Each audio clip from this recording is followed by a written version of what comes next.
அவரிடம் கேட்கிறார், குர்ஆன் வசனத்தை பத்தின கேள்வியை தான் கேட்கிறார். 5:106 வசனத்துல பயணத்தில் மரண சாசனம் செய்யும் ஒருவரின் சாட்சிகளை தொழுகைக்கு பிறகு தடுத்து நிறுத்தி சத்தியம் வாங்க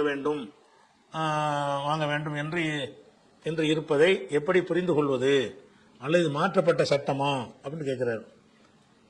இது 5-6 வசனம் கொஞ்சம் விரிவா விளங்க வேண்டிய ஒரு வசனம் தான். இது 5-6 வசனத்துல என்ன சொல்லப்படுதுன்னு கேட்டா, நீங்க பிரயாணத்துல போயிட்டு இருக்கிறீங்க. பிரயாணத்துல போயிட்டு இருக்கும் பொழுது உங்க தட்டு முட்டு தலவாடம் எல்லாம் வச்சிருப்பீங்கல்ல, அப்ப என்ன செய்யுங்கன்னா உங்களுக்கு மரணம் வந்தது. ஒரு 10 பேரோட சேர்ந்து இதை விளங்கிட்டு பார்த்தாலும் இந்த வசனம் விளங்கும். ஒரு 10 பேர் சேர்ந்து பிரயாணத்துல போறீங்க. அதுல ஒரு ஆளுக்கு என்ன செய்யுதுன்னா மூத்து நெருங்கிருச்சு. மூத்து நெருங்கினா அவர் வச்சிருந்த சாமான் சட்டு முட்டு தலவாடம் இதெல்லாம் இருக்குல்ல, இதை பத்தி அவர் ஏதாவது வசியத்தை செய்யணும்ல. செய்யாம மூத்தா போனா ஒன்றும் செய்ய முடியாது. அவருக்கு மரணம் நெருங்கிருச்சுன்னு விளங்குறாரு. விளங்கும் என்ன செய்யறாருன்னா இருக்கிற 10 பேர்ட்டையும் சொல்லி, இந்த இதுல நான் இந்த இதுல கூட வச்சுக்கிறேன், அந்த பையில என்னது இருக்குது, இந்த பையில என்னது இருக்கிறது, நான் மூத்தா போயிருவேன், இது எல்லாம் இன்னும் இன்னென்ன மாதிரி ஊர்ல கொண்டே கொடுத்துருங்க. என்னோட குடும்பத்தாரெல்லாம் ஊர்ல இருக்கிறாங்க, அவங்களுக்கு உரிய என்ன பிரயாணத்துல இருக்கிறது என்பது அவங்க சம்பாதிக்கத்தான் பிரயாணத்துல போவாங்க. சம்பாரிச்சு கொண்டு சுற்றுப்பயணமான போக மாட்டாங்க. அந்த காலத்துல போறாங்கன்னு சொன்னா ஒரு ஊர்ல போய் சம்பாரிச்சு அதுல பணத்தை திரட்டிக்கிட்டு இன்னொரு ஊருக்கு போவாங்க, அங்கேயும் சம்பாதிப்பாங்க. இப்படி நிறைய சேர்த்து கொண்டு கடைசியா ஊருக்கு சேருவாங்க. ஒரு வணிக கூட்டம் தானே. ஊரா போய் வியாபாரம் பண்ணிட்டு இருக்கும் போது போயிருக்கும் பொழுது அவருக்கு நிறைய 1 லட்சம் 2 லட்சம் 10 லட்சம் கூட வச்சிருந்திருப்பாரு. மரணம் வந்துடும். மரணம் நெருங்கணும் என்ன செய்வாருன்னு கேட்டா, அவர் வசியத்து செய்ய நினைச்சாருண்டா, விரும்பினாருன்னா வசியத்து செய்வார். அப்படி வசியத்து செஞ்சாங்கன்னு சொன்னா 2 சாட்சியை வச்சு வசியத்து செய்யுங்க. நீங்க பிரயாணத்துல போறீங்க, நல்லது கெட்டது இருக்கும், உங்களுக்கு மரணம் நெருங்கிருச்சுன்னு உங்களுக்கு படும். அந்த மாதிரி நேரத்துல உங்க கையில வச்சுக்கிற அந்த பொருள், நீங்க இந்த பிரயாணத்துல சம்பாதிச்சு அவ்வளவு செல்வங்கள் உங்க கையில இருக்கிறது, இதை பத்தி ஒரு முடிவு நீங்க சொல்லணும். என்ன சொல்லணும்? இதை பொண்டாட்டிக்கு இதை கொடுத்துருங்க, இந்த பாதியை மகனுக்கு கொடுத்துருங்க, இதை வாப்பா கொடுங்க, அம்மா கொடுங்கன்னு ஏதோ அவருக்கு தெரிஞ்ச உறவினர்களுக்கு கொடுக்க சொல்லி வசியத்து செய்வார். இப்ப வசியத்து செய்யும் போது என்ன மரணம் வந்துருதுல, நிறைய காசு பணம் இருக்குல்ல, அப்படி என்ன ஆகுறது, அந்த சொத்துக்கணும் என்ன ஆகுறது, ஒன்னும் சொல்லாம போனா, அதனால வசியத்து செய்ய சொல்றான். அந்த அப்படி வசியத்து செய்யற வாய்ப்பு உங்களுக்கு கிடைச்சுன்னு சொன்னா 2 சாட்சியை வச்சுக்கிட்டு செய்யுங்க. அந்த 2 சாட்சியும் யாரா இருக்கணும்னு கேட்டா, உங்களை சேர்ந்தவர்களா இருக்கானே, முஸ்லிமான ஆட்களா வச்சுக்கிறங்க. ஏன்னா முஸ்லீம் சம்பந்தப்பட்ட ஒரு விஷயமா இருக்கிறதுனால பிரயாணத்துல பலரும் கூட குறைய வருவாங்க, வேற சமுதாயத்துக்காரங்களும் வருவாங்க. அவங்களுக்கு உங்களுடைய குடும்பத்தை பத்தியோ மற்ற ஒண்ணு உங்களுக்கு தெரியாது. அதனால உங்களை சேர்ந்த ஆட்களா பார்த்து என்ன செய்யுங்க, 2 பேரை கூப்பிட்டு வச்சு நீங்க சாட்சி சொல்லுங்க. அதுக்கு அடுத்து ஆகரானி நீங்க கைரிக்கும், உங்களை அல்லாத வேற 2 பேரை கூட வச்சுக்கோங்க. முஸ்லீமா கிடைக்கலன்னு சொன்னா முஸ்லீம சாட்சியா வைங்க. இருக்கிறதுல முஸ்லீம சாட்சியா கிடைக்கல, ஒரு கூட பயணத்துல ஒரு ராமசாமி ஒரு முத்துசாமி தான் வர்றாங்க, அந்த 2 பேர் தான் இருக்கிறாங்களா, அவங்களையாவது சாட்சியா வைங்க. வச்சுட்டீங்கன்னு சொன்னா இன்னும் லரத்தும் பிள்ளாருந்தி, நீங்கள் பூமியில பிரயாணம் பண்ணி போகும் பொழுது அசாபத்துக்கும் முசீபத்தில் மூத்தி என்ற சோதனை உங்களுக்கு ஏற்படும் பொழுது இப்படி செய்து கொள்ளுங்கள். மூத்து ஏற்படும் என்று சொன்னால் உங்க சொத்துக்களை எப்படி பிரிக்கணும் என்பதற்குரிய வசியத்தை நீங்க செய்யுங்க. அது செய்யும் பொழுது 2 பேரும் சாட்சியா வைங்க.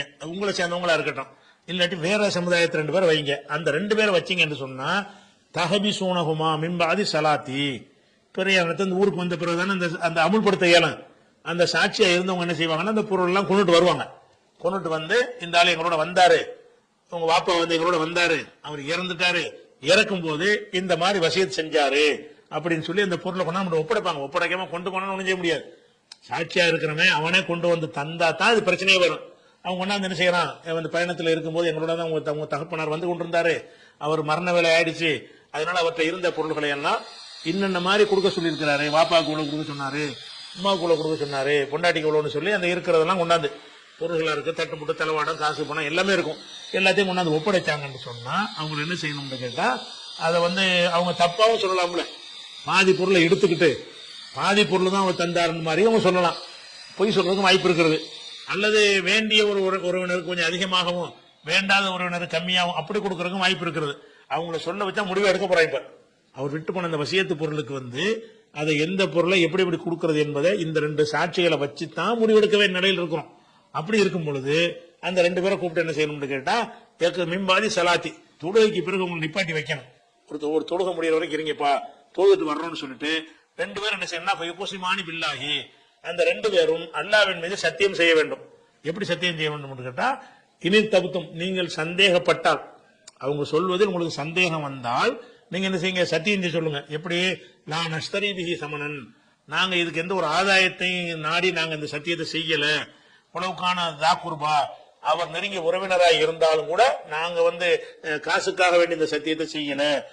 நகுத்துமு ஷஹாதத் அல்லாஹி, அல்லாஹ்வுடைய சாட்சியத்தை நாங்க மறைக்கல. இன்னா இதெல்லாம் மினல் ஆசிமீன், இல்லாட்டி நாங்க பெரிய பாவியாய் போயிருவோம் அப்படின்னு அவங்க சொல்லணும். சொன்ன பிறகு அந்த சாட்சியத்தை அதாவது நம்ம சந்தேகப்பட்டாதான் அவன் சொல்றான், நம்ம ஏத்துக்கிட்டோம்னா பஞ்சாயத்து இல்ல. 2 பேரும் வந்து சொல்றாங்க, இருக்கிற குடும்பத்தார் நினைச்சிட்டாங்க, ஏத்துக்கிட்டாங்களா சரின்னு விட்ட வேண்டியதான். குடும்பத்தாருக்கு சந்தேகம் வருது. சந்தேகத்தை தீர்க்கிறதுக்கு என்ன வழி? சத்தியம் பண்றாமோ. அதுவும் என்னென்ன அந்த காலத்துல வந்து யூதர்கள் இருந்தாங்க, நசாராக்கள் இருந்தாங்க, முஷ்ரிக்கள் இருந்தாங்க, எல்லாருமே அல்லாஹ்வை நம்பினவங்களா இருந்தாங்க. அல்லாஹ்வின் சத்தியம் செய்யறதுங்கிறது இப்ப நாட்டியம் எல்லாம் செய்ய மாட்டாங்க. ஆனா அன்னைக்கு இருந்தவங்க யாரு இருந்தாங்கன்ற ரசூலுல்லாஹ் காலத்துல வந்து யஹூதி இருந்தாங்கன்னு அல்லாஹ்வை நம்பிட்டு இருந்தான். நசாராவை அல்லாஹ் ஒத்துக்குருவான், முஷ்ரிக்கு கூட அல்லாஹ்வை சொல்லத்தான் செய்வான். அவங்க தான் சாட்சியா வருவாங்க அந்த சந்தர்ப்பங்கள்ல. அவங்கள வச்சு என்ன செய்யும் போது, நீங்க அல்லாஹ் மேல சத்தியம் பண்ணி சொல்லு. அப்ப அல்லாஹ் மேல சத்தியம் பண்ணி நாங்க செய்யறது உண்மைதான், இப்படித்தான் அவர் தந்தாரு, இவ்வளவுதான் அவன்கிட்ட இருந்த பொருள், இப்படித்தான் கொடுக்க சொன்னாரு அப்படின்னு அவங்க 2 பேரும் என்ன செய்யணும், சாட்சியம் பண்ணி சத்தியம் பண்ணி சொல்லணும். இந்த சத்தியம் பண்ணி சொன்ன உடனே இது இன்னைக்கு இருக்குதா, இன்னைக்கு நடைமுறையில் இருக்கு அதான் கேட்கிறாரு. 5:106 வசனத்தில் உள்ளது இப்ப இருக்குதான்னு கேட்கிறாரு. இது எப்பவுமே இருக்கிறது தான். அதாவது ஒரு விஷயத்துக்கு, ஆனா இந்த காலத்துல பிரயாணத்துல எல்லாம் ஜாமான்லாம் கொண்டுலாம் போக மாட்டாங்க, வசூல் பண்ற வேலை இருக்காது. அப்படி ஒரு நிகழ்வு ஏற்படும் என்று சொன்னார், தனியா நீங்க மாட்டிக்கிட்டீங்க, உங்கள்கிட்ட உள்ள பொருளை எல்லாம் வந்து அந்த நேரத்துல யாருக்காவது சொந்தக்காரர்களை கொடுக்கணும், யாருக்கும் கொடுக்கணும்னு நினைக்கிறீங்க. அப்ப வசியத்து பண்றதா இருந்தா 2 சாட்சி வைக்கத்தானே வேணும். 2 சாட்சிகிட்ட சொன்னா தானே அதன்படி அந்த உங்களுடைய நோக்கத்தை நிறைவேற்ற முடியும். அதனால 2 சாட்சிகளை வச்சுக்கிறேன். அந்த சாட்சிகளை வைக்கும் போது முஸ்லீமா இருந்தாங்கன்னா பிரச்சனை இல்லை. அதுல சந்தேகப்பட்டு அவங்களே சத்தியம் பண்ண சொல்லுவோம். முஸ்லீமா இருந்தா கூட அவன் மேல சந்தேகம் வந்தா கூட, இந்த பண்ணி சொல்றேன் எனக்கு டவுட்டா இருக்குது, நீ எல்லாம் மேல சத்தியம் பண்ணுன்னு சொல்லணும். சத்தியம் பண்ணிட்டான்னு சொன்னா அதை ஏத்துக்கொண்டு உறவினர்கள் என்ன செய்வாங்க, அந்த யாருக்கெல்லாம் அந்த விஷயத்தை செஞ்சாரோ அவங்கவுங்க அதை பிரிச்சுக்கிடுவாங்க. அப்படி நடந்துரும். அதே நேரத்தில் வந்து அவன் சொல்ற சாத்தியத்துல அவன் சத்தியம் பண்ணா நமக்கு நம்பிக்கை வரமாட்டேங்குது. அப்படி இருந்தா என்ன செய்யறதுன்னு கேட்டா, அந்த உறவினர்கள் அந்த சாட்சியத்தை ஏத்துக்கிறாம இருக்கிறதுக்கு வாய்ப்பு இருக்கிறது, அவகாசம் மார்க்கத்தில் அனுமதி இருக்கிறது. எப்படின்னு கேட்டா, ஒயின் உசிரா கண்டறியப்படும் என்றால், அடுத்த வசனம் நீங்க சொன்ன 106வது வசனம், இது நான் வாசிக்கிற 107வது வசனம். அன்னஹுமா இஸ்தஹக்கா இஸ்மன், அவங்க ஒரு பாவம் செஞ்சிருக்கிறாங்க, தப்பு செய்யறாங்க என்பது தெரிய வந்தால், பாகராணி யக்கூமானி மகாமஹுமா, அவர்கள் இடத்துல வேற 2 பேர் இந்த குடும்பத்தார்ல இருந்து எழுந்து வந்து இஸ்தஹக்காலைஹுமுல் அவுலையானி, அந்த வாரிசுகள் யாருக்கு அந்த சொத்துக்கு சொந்தக்காரங்களா இருக்கிறாங்களோ, அந்த செத்து போனவனுக்கு உறவினர்களா இருக்கிறாங்களோ அவங்கள 2 பேரும் எழுந்து குசிமானி பில்லாஹி, அல்லாஹ் மேல அவங்க சத்தியம் பண்ணி, நாங்க இதை ஏத்துக்கறல, இவங்க 2 பேரும் சொல்வதை அவர் சொல்லி இருப்பார் என்று எங்களுக்கு நம்பிக்கை இல்லை, அல்லாஹ் மேல சத்தியமா நாங்க ஏத்துக்கிற மாட்டோம். ஷஹாதத்துன் அஹக்குமின் ஷஹாதத்திஹிமா, அந்த 2 பேருடைய சாட்சியத்தை விட எங்களுடைய சாட்சியம் தான் உறுதியானது அப்படின்னு அவங்க என்ன செய்யணும், அவங்க வந்து எதிர்வாதம் செய்யணும். எதிர்வாதம் செஞ்சு அவங்க மறுத்துட்டாங்கன்னு சொன்னா அப்ப வசியத்து செய்யலன்னு நினைக்க அதனோடதான். நீங்க இதெல்லாம் வந்து ஒத்துக்கிட்டாதான், அதாவது வசியத்து பண்றான், வசியத்து பண்றதுக்கு 2 சாட்சியை வைக்கிறான், அந்த சாட்சியின் அடிப்படையில் கொண்டாந்து இவங்க என்ன செய்யறாங்க, ஒப்படைச்சாங்கன்னு சொன்ன அந்த குடும்பத்தார் என்ன செய்யலாம், அதை ஏத்துக்கொள்ளலாம். சந்தேகம் வந்துச்சுன்னா சத்தியம் பண்ண சொல்லலாம். சத்தியம் பண்ணின பிறகு சந்தேகம் வருது, இல்ல இவங்க ஏதோ தப்பு பண்றாங்க, இவங்க செய்த சரியில்லை, நம்ம நம்ப முடியல, இப்படி அவர் செஞ்சிருக்க மாட்டாரு அப்படின்னு இருக்குமே, ஆனால் நாங்க அதை ஏத்துக்கறல, நாங்கள் இதை மறுக்கிறோம் அப்படின்னு சொல்லி இந்த குடும்பத்தார் சொல்லிட்டாங்கன்னா இப்ப என்ன நிலைமை வந்துடும்னா, வசியத்து செய்யாவிட்டால் என்ன நிலைமை அந்த நிலைக்கு வந்துடும். அவருடைய காசு அவ்வளவுதான். அவருடைய காசுங்கிறது எப்படி பிரிப்பாங்களோ பிரிச்சுக்கிறாங்க. அவர் இன்னும் யாருக்கும் அவர் எதுவும் சொல்லலன்னு அர்த்தமாயிரும். வசியத்துங்கிற நிரூபிக்கப்படவில்லை என்று சொன்னால் அவர்கள் கொண்டு வந்து தந்த அந்த பொருள் என்பது வசியத்து செய்யப்படாத ஒரு பொருள் என்ற நிலைக்கு வந்துடும். அதுக்கு என்ன சட்டமோ அந்த சட்டத்தை பிரிஞ்சு கொள்வார்கள். இது இப்போ உள்ளதுதான் அந்த அடிப்படையில. ஆனா ஒரு விஷயம் என்ன இருக்குன்னு கேட்டா, ஒரு விஷயம் மாற்றப்பட்டுருச்சு. என்ன விஷயம் கேட்டா, வசியத்துன்றதுல வசியத்து செய்யணும்னு இருக்குது. வசியத்தை பொறுத்த வரைக்கும் ரசூலுல்லாஹ் சொல்லிட்டாங்க, லா வசியத்தில் வாரிசின், வாரிசுக்கு வசியத் செய்யக்கூடாது. பாகப்பிரிவினை சட்டம் வந்ததுக்கு பிறகு வாரிசுக்கு நீ வசியத் பண்ற, நீ கொண்டு வந்து ஒப்படைச்சின்னா மார்க்கம் சொல்லப்படி பிரிஞ்சுக்கிற போறாங்க. நீ இறந்து போனாலும் இந்த பொருளை வச்சுட்டு போயிட்டாரு, இந்த இருக்கு நாங்க கொண்டாந்து ஒப்படைச்சிட்டோம் அப்படின்னு கொடுத்து விட்டால், இறந்து போனோடைய சொத்தை எப்படி பிரிக்கணும்னு இஸ்லாத்துல சட்டம் இருக்குல்ல, வாரிசுரிமை சட்டம். அந்த வாரிசுரிமை சட்ட பிரகாரம் அவங்க பிரிச்சுக்கிற போறாங்க. அப்ப லா வசியத்தில் வாரிசன், அதை ஒவ்வொருத்தருடைய ஹக்கையும் அல்லாஹ் கொடுத்துட்டான். கணவனுக்கு இவ்வளவு, மனைவிக்கு இவ்வளவு, அண்ணனுக்கு இவ்வளவு, தம்பிக்கு இவ்வளவு, வாப்பாக்கு இவ்வளவு, மோனுக்கு இவ்வளவு, எல்லாத்தையும் எல்லாம் நமக்கு தெளிவுபடுத்தி விட்ட காரணத்தினால இனிமேல் வாரிசா வர்றவங்களுக்கு வசதி செய்யக்கூடாது. வாரிசு இல்லாத தூரத்து சொந்தம் அல்ல சம்பந்தம் இல்லாதவங்க வசதி செய்யலாம்னு இருக்குது. அதனால அந்த வசியத்து வாரிசுக்கு செஞ்ச வசியத்து இருக்குல்ல அப்படி இருக்கும், ஏன்னா அது மட்டும் மாற்றப்பட்டுருச்சு. வாரிசுக்கு வசியம் செஞ்சாங்கன்னு அவங்க வந்து சொன்னாங்கன்னு சொன்னா வாரிசு கூட கொண்டாந்து கூட வாரிசு இல்லாம யாருக்கா வசியத்து பண்ணாரா? வாரிசு அல்லாதவர்களுக்காக வேண்டி அந்த அந்த மூசா கூட கூட முஸ்தபா கூட கூட சொல்லியிருப்பார்ல, அப்படி சொல்லி இருந்தாருன்னா அதை நிறைவேற்றணும். நம்பணும் தான். இந்த 2 பேர் சாட்சியை பத்தி சொல்றது நம்ம நம்பிக்கை இருக்குமானால் அதை செய்யணும். நம்பிக்கை உள்ள வாரிசுகளுக்கு சந்தேகம் இருந்தாலும் ஏத்துக்கிற தேவையில்லை. இவங்க 2 பேரும் போய் சொல்றாங்க, நாங்க நம்பல, அல்லாம சத்தியமா நாங்க ஏத்துக்கிற மாட்டோம் அப்படின்னு சொல்லிட்டார்களே, ஆனால் அந்த சொத்து வந்து வாரிசு அற்ற சொத்தாக, வசியத்து செய்யப்படாத சொத்தாக ஆகிவிடும்.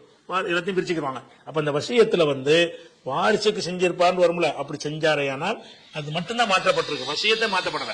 ஒரு வசியத்தை செய்யலாம், வாரிசு இல்லாதவங்களுக்கு வசியத்தை செய்யலாம். அப்ப வசியத்தை செய்யும் போது எங்க பாப்பா கூட உமா கூடன்னு சொன்னா அதை நீங்க சொல்லக்கூடாது. அது மார்க்க சர்டிபிகேட் நாங்க பிரிச்சு கொடுத்துருவோம். அது யாருக்கு நீ கொடுக்கலாம்னு கேட்டா உன்னுடைய வாரிசா வராத தூரத்து சொந்தம் இருப்பாங்கல்ல அவங்களுக்கோ, அல்லது ஒரு நண்பர்கள், தெரிஞ்சவர்கள், போனவர்கள், அந்த மாதிரியானவர்களுக்கு வசியத்து செய்யலாம். அப்ப அந்த வசியத்து செய்யறத வந்து 2ஆ பிரிக்கணும். இந்த காலத்துல சொந்தக்காரங்களை வசியத்து பண்ணியிருந்தான்னு சொன்னா அதை கழிச்சிடணும். சொந்தம் இல்லாதவங்களுக்கு வசியத்து பண்ணியிருந்தா அதை நிறைவேற்றணும். அது சொந்தக்காரங்க செஞ்ச வசியத்தெல்லாம் கொண்டாந்து வச்சு மார்க்கம் பிரிக்க சொல்லுதுல, அந்த பிரகாரம் மனைவிக்கு இவ்வளவு, கணவனுக்கு இவ்வளவு அந்த கணக்கு இருக்குல்ல, அந்த கணக்கு பிரகாரம் பிரிச்சுக்கணும் வந்துடும் இதுல. அதனால ஒரு அளவுக்கு இதுல மாற்றப்பட்டது இருக்குது. சொந்தக்காரங்களை வசியம் செய்யறது மட்டும் மாற்றப்பட்டது இருக்குது. மற்றவங்களுக்கு செஞ்ச வசியத்தை நிறைவேற்றணும்ல, அதுக்கு இந்த ஆயத்து இன்னைக்கு உயிரோட்டமா உள்ள வசனம் தான். அதனால இது இன்னைக்கும் உள்ளதுதான். எதிரில் உள்ளவங்க நம்ம நம்பினா தான் அந்த சாட்சியத்தை நம்ம ஏத்துக்கலாம். அவங்க அல்லாம சத்தியம் பண்ணி போய் கூட சொல்லுவாங்கன்னு இல்ல, நாங்க ஏத்துக்கலங்க, ஏத்துக்கல வசியத்து செய்யலன்னு அர்த்தம். வசியம் செய்யலைன்னா அந்த பொருளை என்ன செய்யணும், இஸ்லாமிய முறை பிரகாரம் பிரிச்சுக்கிறோம் அப்படின்னு வந்துடும்.